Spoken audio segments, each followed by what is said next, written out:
Now today I have to move this aquarium, and I also need to find out why the fish have died, particularly the new ones.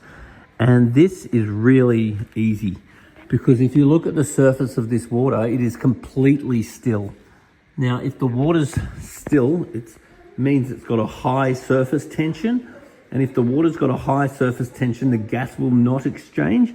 And that means that our dissolved oxygen level is going to be too low. Now, because the dissolved oxygen level is too low, it also means our redox potential will be too low. And what the redox potential is our aquarium's ability to reduce or break down the waste. So in this case, we've got a filter here, and then we've also got a filter on the top here. But what we need to be aware of is that the water is going to come out of the aquarium. It's going to go through these filters, and the filters that contain millions or billions of bacteria. And then this bacteria is actually going to use oxygen to break the waste from the fish down. Now, if there's not enough oxygen in the water, that means your redox potential is low. And if your redox potential is low, that means that the bacteria is going to break down the waste much slower. And then if the bacteria is breaking down the waste slower, that means that you need more bacteria.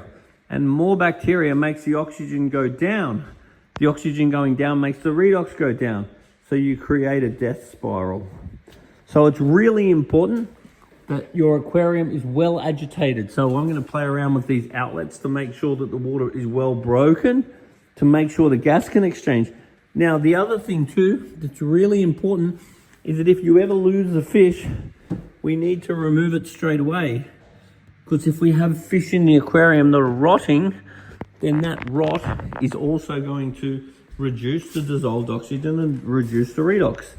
So all of these things are not really plant factors, but they're massive fish factors. Now, in reference to general advice, I don't like running any of my freshwater fish in complete freshwater.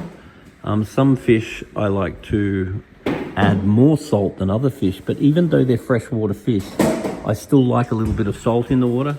So at the moment, I'm not getting any salt at all. So I am going to raise the salinity slightly. Do not raise it much, because we don't want to raise it too much than more than about 1 gram per litre. Otherwise, we will reduce the plant growth, which is not what we want to do. But a little bit of salt in the water is wonderful for establishing the fish's immune system and helping their body slime and other very beneficial things. So I find a little bit of salt in the water is probably the best medicine you can give freshwater fish. Lose a fish. The first thing I need you to do is remove the dead fish straight away, because we can't have anything rotting in the aquarium.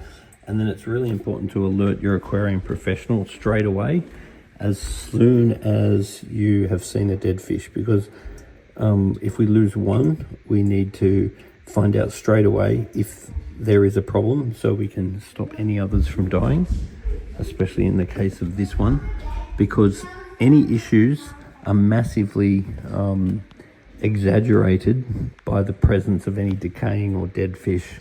So they've really got to come out straight away. And then what most people will do is take a sample of water to the shop and a video of the aquarium running. You want a video so we can see everything that's going on. We can see the surface area, and we want to see any products you've got as well. Show us what various products you may or may not have, because at the end of the day, fish keeping is 50% water quality, which we can manage if you bring us a sample of water in a video, and it's 50% food quality. So as far as food is concerned, there's a food here which to me looks a little bit like Danichi. Fish keeping is 50% food quality and 50% water quality. So if that is actually Danichi, then that's very good food. But what I don't want to see is pressure cooked processed crap like this. This is run out anyway. But I want to see good quality foods, which are going to allow the fish to be nice and healthy. So right now I'm assuming it's Danichi, so I'm assuming that is very good quality food. But double checking would be great. Here is removing the bulk of the water. Then once the bulk of the water is removed, I will be putting the fish into containers. And the idea is to take most of the environment that is currently here, So we've got stabilized bacteria and all the rest of it. We don't want to go and do a massive water change and shock the fish at the other end. Your aquarium shouldn't really smell, and in this case there's quite a smell coming. So if you ever get a smell in your aquarium, what we recommend you do is bring a sample of water and video to the shop ASAP, and you need to assume that there could be a problem.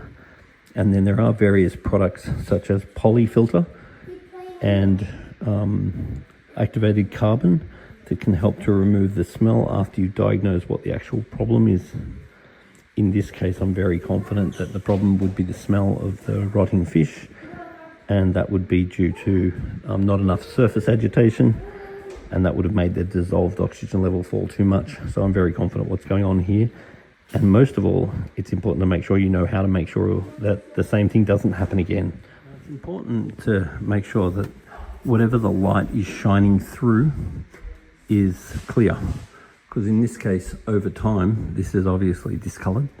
And now this discoloration is definitely going to affect the intensity and spectrum of the light that is going to be penetrated into the tank.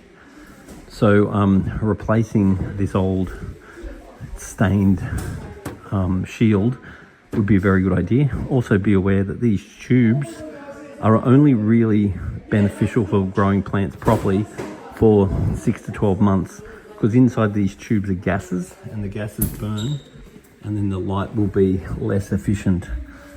Now it'll usually start looking like they're burning out on the end, which I can't see in this case, so I don't know how old those tubes are, but just be aware that on an annual basis you probably want to look at replacing them.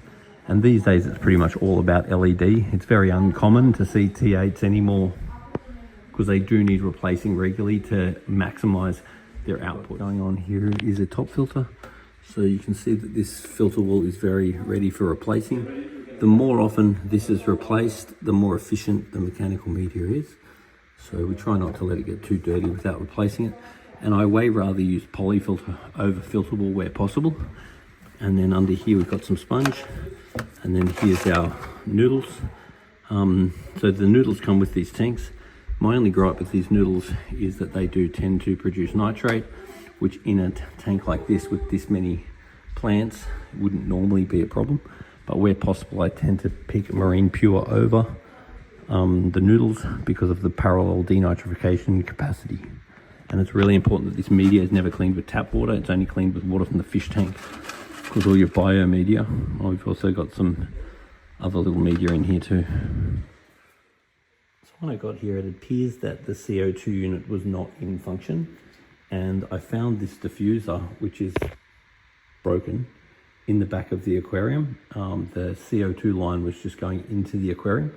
So it's really important that if you are going to put CO2 in the aquarium, you want to put through an effective diffuser. So I would look at getting a new one. I wouldn't just be pumping CO2 in through an airline. The idea with the CO2 is to increase the amount of CO2 for the plants. And this tank would have had an overdose of CO2 because there wasn't enough surface agitation to allow the redox and dissolved oxygen level to be adequate. So therefore, I would not want the CO2 running. If the tank was well populated with fish and you had good surface agitation, then the CO2 is going to be a huge asset.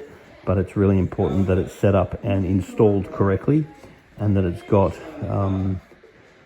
the solenoid on it, and it's all working efficiently. And you usually want the CO2 on while the lights are on, and you want the CO2 off when the lights are off. What's concerning me at the moment is that I can't see any GH salts or KH buffers in the cupboard.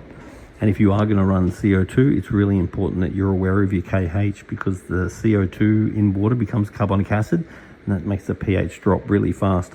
So if that CO2 was actually working and there was no KH in the water, the pH is going to bomb out and then your fish are going to die. So I don't have any reason to believe that was actually working.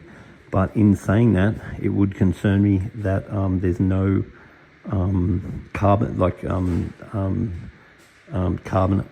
hardness generator or anything that's going to raise the KH, because KH must be addressed if CO2 is actually run. We never want 0 KH.